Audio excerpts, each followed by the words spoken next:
क्या आप भी अपनी ज़िंदगी में कुछ बड़ा और अच्छा करना चाहते हैं? तो उसके लिए आपको सही ज्ञान की जरूरत पड़ेगी, और वो ज्ञान गीता में है। गीता आपको अपनी ज़िंदगी को नए तरीके से देखने का एक नज़रिया देती है। आज की इस वीडियो में हम आपको अध्याय 16 बड़ी आसान भाषा में बताएंगे ताकि आपको समझने में बहुत आसानी हो। इस वीडियो में हम जानेंगे मनुष्य कितने प्रकार के होते हैं और उनका स्वभाव किस किस प्रकार का होता है। श्री कृष्ण भगवान ने अर्जुन को बताया कि मनुष्य का स्वभाव 2 प्रकार का होता है, एक तो देवी स्वभाव और एक आसुरी स्वभाव। देवी स्वभाव से मनुष्य को जीवन से मुक्ति मिल जाती है और आसुरी स्वभाव से वह जीवन में कर्मों में बन जाता है। मुक्ति यानी सब चीज़ों से मुक्त हो जाना, दुख सुख सब एक समान हो जाना है। अर्जुन, अब इन दोनों प्रकारों को मैं विस्तार में समझाऊंगा। देवी स्वभाव में मनुष्य का भय समाप्त हो जाता है। वह अपनी इंद्रियों को नियंत्रण में कर लेता है, मन वाणी और शरीर से किसी को किसी भी प्रकार से कष्ट नहीं देता है। जिस व्यक्ति में सबको क्षमा करने की भावना आ जाती है और जिसका धैर्य बहुत ज़्यादा होता है, वह व्यक्ति देवी गुणों में गिना जाता है। हे अर्जुन, जिस व्यक्ति का अंतकरण पूरी तरह से शुद्ध है वह देवता की श्रेणी में आता है। मतलब बाहर भी एक जैसा और अंदर भी एक जैसा। मतलब उसके मन में जो है वो ही दिखाता है। यानी उसके मन में अगर क्रोध है तो वो क्रोध ही दिखाएगा, मगर अगर उसके मन में क्रोध है और वो बाहर प्रेम दिखा रहा है तो वो आसुरी प्रवृत्ति में गिना जाता है।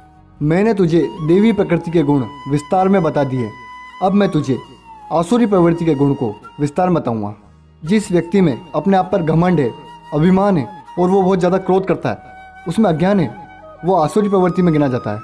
आसुरी प्रवृत्ति में मनुष्य का मन शुद्ध नहीं होता। उसका जो व्यवहार होता है वो दोनों तरफ अलग अलग होता है, मन में कुछ और बाहर कुछ और। वो मन में तो आप पर क्रोध करेंगे पर बाहर ऐसा दिखाएंगे कि जैसे वो आपके घनिष्ठ मित्र हो। ऐसे व्यक्तियों से बचकर रहना चाहिए। है अर्जुन, जो व्यक्ति दंभ मान और मद में चूर होकर इच्छाओं की जाल में फंस जाता है तो उसका कभी कल्याण नहीं हो सकता। उस व्यक्ति को अपने आप पर घमंड होता है कि मैंने सब कुछ प्राप्त कर लिया, मैं बहुत धनवान हूँ, मैं सब कुछ कर सकता हूँ। वह इस संसार की सारी वस्तुओं को इकट्ठा करने में लग जाता है, मगर वो ये नहीं जानता कि वह जब खुद पैदा हुआ था तब कुछ लेकर नहीं आया था और जब वो मरेगा तब भी वो कुछ लेकर नहीं जाएगा। संसार में जितनी भी वस्तुएं हैं उन सब में आनंद लेने में कोई बुराई नहीं है, मगर उनमें फंसना ये मूर्खता है। आसुरी प्रवृत्ति के व्यक्ति का घमंड दूसरे व्यक्तियों को भी उनका काम सही से करने नहीं देता। है अर्जुन, काम क्रोध तथा लोभ ये तीनों नरक के द्वार हैं। जो व्यक्ति इनमें फंस जाता है उसका जीवन नष्ट हो जाता है। हे अर्जुन, ये सब शास्त्र में लिखा है और शास्त्र को तू मान। शास्त्र यानी स्व का अस्त्र, यानी स्वयं का अस्त्र। ये अस्त्र तेरा खुद का है, तो चाहे इसे जहाँ इस्तेमाल कर सकता है। अब इस अध्याय को आज की लाइफ के हिसाब से समझते हैं। हम सब लोग आजकल दिखावे में जी रहे हैं। हम खुद के लिए नहीं जीते, हम दूसरों के लिए जीते हैं। ये लाइफ हमारी है तो हमें इसे अपने लिए जीना चाहिए। दूसरी बात हम सीख सकते हैं कि हमें अपने काम से बहुत प्यार करना चाहिए। अगर हम अपने काम को पूरी ईमानदारी से करेंगे तो हमें सफल बनने से कोई नहीं रोक सकता। तीसरी बात हम सीख सकते हैं कि आप किसी को भी कोई भी काम करने से मना मत करना, क्योंकि उसके पास सिर्फ एक उम्मीद होती है।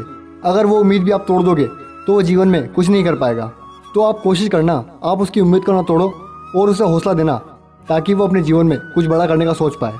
लास्ट में मैं जाते जाते कहूँगा कि जो काम आपको पसंद हो आप वही काम करना, जिसमें आपको मज़ा है आप वही करना और अपने आप को बेहतर बनाने की पूरी कोशिश करना। Be the best version of your self. Thank you दोस्तों, मिलते हैं आपसे अगली वीडियो में। तब तक के लिए अलविदा।